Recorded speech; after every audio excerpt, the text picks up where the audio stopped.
3 մարդ է զոհվել, առնվազն 14-ը վիրավորվել ռուսական հրթիռային հարձակման հետևանքով Խերսոնի մարզում գտնվող ուկրաինական զինվորական ուսումնական տարածքի վրա։ Հաղորդվում է, որ սա մեկ ամսվա ընթացքում գրանցված երրորդ հարձակումն է Ուկրաինայի զինվորական ուսումնական տարածքների վրա։ Ուկրաինայի հաղորդմամբ ուսումնական հարձակումից առաջ ժամանակավոր ուսումնական բազայում զինծառայողների հետ պարապմունքներ էին ընթանում։ Հարձակումն ամենայն հավանականությամբ իրականացվել է ռուսական Իսկանդեր բալիստիկ հրթիռով։ Ռուսաստանի պաշտպանության նախարարությունը պնդել է, թե սպանվել է մոտ 70 ուկրաինացի զինծառայող։ Գիշերն առնվազն 10 անօդաչու թռչող սարք է գրոհել Օդեսայի մարզի վրա։ Հարձակման հետևանքով զոհվել է 1 մարդ, եւս 14-ը տարբեր աստիճանի ծանրության վնասվածքներ ստացել։ Հաղորդվում է, որ վնասվել են 23 հարկանի շենք, բազմաբնակարան բնակելի շենքեր, շինություններ, ուսումնական հաստատություն, խանութներ եւ մեքենաներ։ Ուկրաինացի զինվորականներն ընդհանուր առմամբ գրանցել են երկրի ուղղությամբ արձակված 86 գրոհային անօդաչու թռչող սարք, դրանցից 70-ը ոչնչացվել է։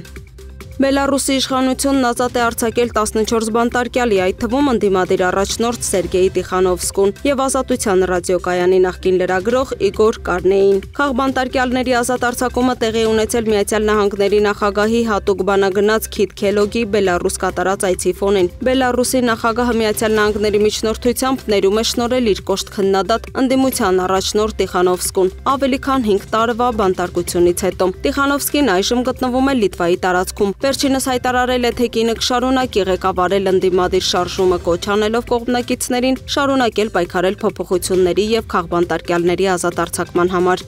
ՆԱՏՕ-ի դաշնակիցները համաձայնել են մինչև 5%-ով ավելացնել պաշտպանական ծախսերը Միացյալ Նահանգների նախագահ Դոնալդ Թրամփի ճնշման ներքո։ Վերջնաժամկետը 2035 թվականն է։ Նպատակը կվերանայվի մինչև 2029 թվականը։ Նշվում է, որ Իսպանիայի վարչապետ Պետրո Սանչեսը հրաժարվել է պարտավորությունները ստանձնել նպատակին հասնելու համար։ Մադրիդի նման դիրքորոշումը կարող է հանգեցնել Սպիտակ տան ղեկավարի հետ կապված սկանդալի ՆԱՏՕ-ի առաջիկա գագաթնաժողովի ժամանակ։ Եմենի շիական Անսար Ալլահ շարժումը կհարձակվի Կարմիր ծովում գտնվող ամերիկյան նավերի վրա, եթե Միացյալ Նահանգները Իսրայելի կողմից հակամարտության մեջ մտնի Իրանի հետ, հայտարարել է շարժման ռազմական խոսնակը։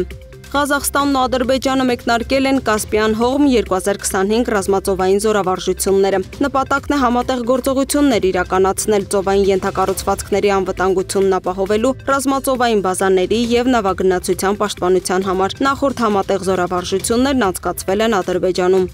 Բերլինի կենտրոնում տեղի է ունեցել Պաղեստինի աջակցության զանգվածային ցույց։ Նրանք ձեռքերում պահել են պաղեստինյան դրոշներ, պաստառներ, ազատություն Պաղեստինին, կանգնեցրեք ցեղասպանությունը գրություններով։ Ակտիվիստներն ի թիվս այլ պահանջների կոչ են արել դադարեցնել Գազայի հատվածում ցեղասպանությունը եւ Իսրայելին զենքի մատակարարումը։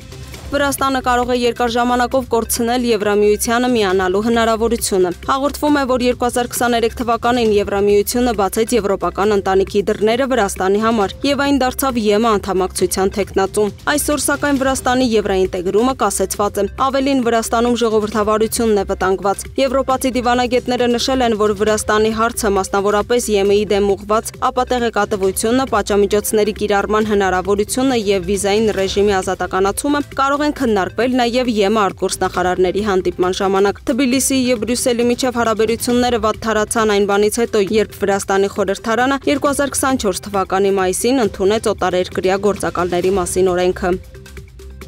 Նյու Յորք նահանգի կենտրոնական մասում ուժեղ փոթորկի եւ հորդառատ անձրևների հետևանքով 3 մարդ է մահացել։ Հաղորդվում է, որ մահվան դեպքերը Օնեիդա շրջանի Քիրքլենդ քաղաքում 2 ծառերի անկման արդյունք էին։ Մարզում արտակարգ դրություն էր հայտարարվել ավելի քան 6 ժամ առատ տեղումների պատճառով, որոնք հանգեցրել էին ջրհեղեղների։ Ճանապարհի ողողման հետևանքով 2 ծառ ընկել է բնակելի շենքերի վրա։ Առաջին դեպքում մահացել է 50-ամյա կին, երկրորդում 2 6-ամյա աղջիկներ։